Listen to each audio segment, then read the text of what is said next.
Egg dosa పోస్తున్నాను చూడండి. Sunday special అన్నమాట.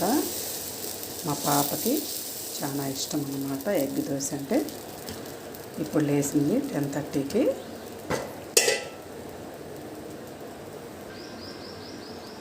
ఇలా లైట్గా ఆయిల్ వేసుకొని దోరగా కాలాక ఇలా తిరగ తిప్పాక ఇప్పుడు ఎగ్ వేస్తాను అన్నమాట నేను. చూడండి, ఇప్పుడు ఇలా ఎగ్ వేస్తాను అన్నమాట.